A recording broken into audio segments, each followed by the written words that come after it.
Welcome back. स्वागत है आप सभी का हमारे YouTube channel maths expert point में। साथियों, डीएलएड एंट्रांस एग्ज़ाम 2023 की तैयारी हम अपने चैनल में करा रहे हैं। आप अगर डीएलएड एंट्रांस की तैयारी कर रहे हैं तो हमारे चैनल में जो प्लेलिस्ट है डीएलएड एंट्रांस 2023 के नाम से, वहाँ से सारे क्लास को आप फ्री में देख सकते हैं। और इस पीडीएफ को लेना चाह रहे हैं तो टेलीग्राम जो ग्रुप है हमारा, उसमें जुड़ जाएँ। उसमें सर्च करें टेलीग्राम में CTET7070, आपको मैथ्स एक्सपर्ट पॉइंट के नाम से आएगा, वहाँ से ज्वाइन करें। चलिए, आज हम लोग बात करेंगे सोशल साइंस के कुछ इंपॉर्टेंट प्रश्नों को लेकर जो पहले एग्जाम में पूछे जा चुका है। इसकी पूछे जाने की संभावना 100% है। आपके शिफ्ट में ये आपको देखने को मिल जाएगा। पहला प्रश्न है, आदम का पुल किसके मध्य स्थित है? आदम का पुल किन दो देशों के बीच स्थित है? ऐसे भी प्रश्न आ सकता है आपको। भारत एवं पाकिस्तान, भारत एवं श्रीलंका, श्रीलंका एवं बांग्लादेश, भारत एवं मालदीव। सही आंसर होगा, आदम का पुल जो है वो भारत और श्रीलंका के बीच स्थित है। माना जाता है कि पृथ्वी में सबसे पहले जो आया था वो आदम आए थे। कहाँ आए थे? श्रीलंका में। इसलिए आपको इस ट्रिक से भी याद रखना है कि आदम का पुल भारत और श्रीलंका के बीच है। चलिए आगे दूसरा प्रश्न की बात करेंगे। बांग्लादेश से 3 तरफ घिरे राज्य कौन सा है? बिल्कुल आसान सा सिंपल सा प्रश्न है कि बांग्लादेश से कौन सा राज्य जो है 3 तरफ से घिरा हुआ है? असम, मेघालय, त्रिपुरा या फिर मिजोरम। सही आंसर हो जाएगा त्रिपुरा, यानी त्रिपुरा से। जब आप मैप देखेंगे, मैप दिखा देते हैं आपको। चलिए ये देखिए मैप, यहाँ से आप देख सकते हैं कि देखिए बांग्लादेश से 3 तरफ से घिरा हुआ। तो ये देखिए यहाँ जो आपका त्रिपुरा है, ये देखिए यहाँ दक्षिण तरफ भी घिरा हुआ है, पश्चिम में भी और उत्तर में भी। सिर्फ पूर्व में जो है असम से ये घिरा हुआ है। तो बांग्लादेश से तीनों तरफ से घिरे राज्य भारत का कौन है? त्रिपुरा है। चलिए इसमें तो त्रिपुरा से ही हो जाएगा। चलेंगे हम तीसरे प्रश्न में। तीसरा प्रश्न है कि नई दिल्ली भारत की राजधानी कब बनी? सबसे पहले भारत की राजधानी कहाँ थी? अगर बात करें अंग्रेजों के समय, तो उस समय भारत की राजधानी थी कोलकाता। कहाँ थी? कोलकाता भारत की राजधानी थी। और बाद में फिर दिल्ली राजधानी भारत की बनाई गई। ये तो कब बनाई गई? तो ऑप्शन सही हो जाएगा 1931 ईस्वी में नई दिल्ली को भारत की राजधानी बनाई गई। चलिए उसके बाद अगर बात करेंगे कि साढ़े 82 डिग्री, इसको ऐसे भी लिख सकते हैं 82.1/2 डिग्री पूर्वी देशांतर रेखा भारत के कितने राज्यों से होकर गुजरती है? जो 82.5 डिग्री पूर्वी देशांतर है वो भारत के कितने राज्यों से गुजरती है? ये प्रश्न मोस्ट इंपोर्टेंट है आपके एग्जाम के दृष्टिकोण से। 3, 5, 8 या फिर 1। सही आंसर हो जाएगा 82.5 डिग्री पूर्वी देशांतर रेखा जो है वो 5 राज्यों से होकर गुजरती है। इसके लिए एक ट्रिक भी हम आपको बता रहे हैं। इस ट्रिक के जरिए आप उन 5 राज्यों को याद कर सकते हैं। स्क्रीनशॉट लीजिए, ये आपका मोस्ट इंपोर्टेंट क्वेश्चन है। चलिए यहाँ देख सकते हैं भारत की मानक समय रेखा 5 राज्यों से होकर गुजरती है। उसके लिए ट्रिक क्या है हम आपको यहाँ बता रहे हैं, बहुत ईजी है। उत्तर में मधुमक्खी का छत्ता उड़ाया अंधे ने। उत्तर में मधुमक्खी का छत्ता उड़ाया अंधे ने। उत्तर मतलब उत्तर प्रदेश, मधुमक्खी हो गया क्या? मध्य प्रदेश, छत्ता से छत्तीसगढ़, उड़ाया से उड़ीसा और अंधे से आंध्र प्रदेश। यहाँ आप इसका एक बार स्क्रीनशॉट ऐसे ले लें। चलिए उसके बाद चलेंगे नेक्स्ट प्रश्न में।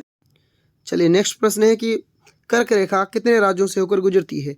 भारत के किन किन राज्यों से या कितने राज्यों से होकर कर्क रेखा गुजरती है? सही आंसर होगा क्या होगा? 5 होगा, 8 होगा, 10 होगा या फिर 12 होगा? सही आंसर होगा 8, यानी भारत के 8 राज्यों से होकर कर्क रेखा गुजरती है। तो इसमें से आपको इसके लिए भी हम आपको ट्रिक बता देते हैं कि क्या होगा। मित्र पर इसका जो ट्रिक आता है, एक बार देख लीजिए आप ट्रिक को, ताकि आप कभी भूलिएगा नहीं कि कर्क रेखा भारत के किन राज्यों से गुजरती है। क्योंकि आपको ऐसे भी पूछ सकता है निम्न में किन राज्य से कर्क रेखा गुजरती है, तो आपको 8 राज्य याद होना चाहिए। तो इसमें होता है कि मित्र पर गमछा झार, मित्र पर गमछा झार, मित्र से हो गया। चलिए इसका पहले आप ना मैप देख लीजिए एक बार, ताकि आप क्लियर हो जाइएगा। चलिए यहाँ देख सकते हैं, यहाँ से कर्क रेखा गुजरती है, ऐसे होगी। चलिए आप देख सकते हैं ऐसे एक कर्क रेखा गुजरती है। सबसे पहले देख सकते हैं गुजरात है, राजस्थान है, मध्य प्रदेश है, झारखंड है, छत्तीसगढ़ है, उसके अलावा वेस्ट बंगाल है, त्रिपुरा है, मिजोरम है। मित्र पर गमछा झार, इसको आप याद रख सकते हैं। चलेंगे नेक्स्ट प्रश्न में। नेक्स्ट प्रश्न है कि भारत की जल क्षेत्र सीमा कहाँ तक फैली है? ये भारत की जो जल की क्षेत्र सीमा है वो कहाँ तक फैली हुई है? 4 ऑप्शन आपके सामने हैं। 8 समुद्री मील, 12 समुद्री मील, 16 समुद्री मील या फिर 20 समुद्री मील। सही आंसर होगा 12 समुद्री मील। Option B is the right answer. चलेंगे नेक्स्ट प्रश्न में। चलिए ये प्रश्न बिल्कुल आसान सा है कि अफगानिस्तान की सीमा से लगे एकमात्र केंद्र शासित राज्य कौन सा है? यानी भारत का एकमात्र केंद्र शासित राज्य है जो अफगानिस्तान से की जो सीमा है उसको छूती है, वो कौन सा केंद्र शासित प्रदेश है? चंडीगढ़ है, दिल्ली है, जम्मू कश्मीर है या फिर लद्दाख है? सही आंसर हो जाएगा लद्दाख। लद्दाख भारत का एक ऐसा केंद्र शासित प्रदेश है जो अफगानिस्तान की जो सीमा है उसको टच करती है। चलिए 8वां प्रश्न है कि भारत में राज्यों की संख्या कितनी है? इसमें मैक्सिमम लोग गलत कर देते हैं, 29 कर देते हैं, जबकि ये नहीं है। एक राज्य जो है जम्मू कश्मीर उसको अभी तोड़ के 2 केंद्र शासित प्रदेश बनाया गया और 2 केंद्र शासित प्रदेश को तोड़ के एक बनाया गया, दादरा नगर हवेली और दमन एवं दीप को दोनों को मिला के एक बना दिया गया है। तो भारत में राज्यों की संख्या कितनी हो जाएगी? 28 हो जाएगी। अब देखिए 28 राज्य है और यहीं से आपको ट्रिक याद रखना है कि 8 केंद्र शासित प्रदेश है। 28 में ही 8 छुपा हुआ है और यहीं से आप याद रखिए कि भारत में केंद्र शासित प्रदेश की संख्या 8 है और टोटल राज्य 28 है। चलिए 9वां प्रश्न है, पाकिस्तान एवं अफगानिस्तान के बीच की सीमा रेखा क्या कहलाती है? यानी पाकिस्तान और अफगानिस्तान के जो 2 देश हैं उन दोनों के बीच की जो सीमा होती है उस सीमा को किस नाम से जाना जाता है? रेड क्लिफ लाइन, मैकमोहन रेखा, ढूंढ रेखा या फिर 0 डिग्री रेखा? सही आंसर होगा ढूंढ रेखा।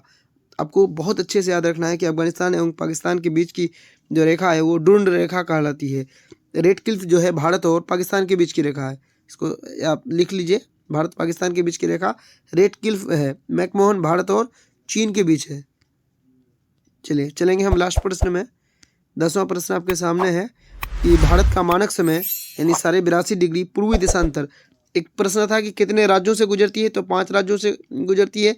हमने आपको ट्रिक भी बता दिया किन किन राज्यों से होकर गुजरती है और ये है कि किससे होकर गुजरती है। यहाँ एक जगह का नाम दे दिया है, किस जगह से, निम्न में किस जगह से होकर गुजरती है। तो जो मानक जो समय है वो नैनी से होकर गुजरती है। ऑप्शन डी बिल्कुल सही आंसर है। तो 10 प्रश्न हमारा समाप्त होता है। तो आप चैनल में नए हैं, लाइक सब्सक्राइब करें क्योंकि हम आपको आगे सीटेट की भी 120 प्लस मार्क्स की तैयारी कराएंगे। धन्यवाद।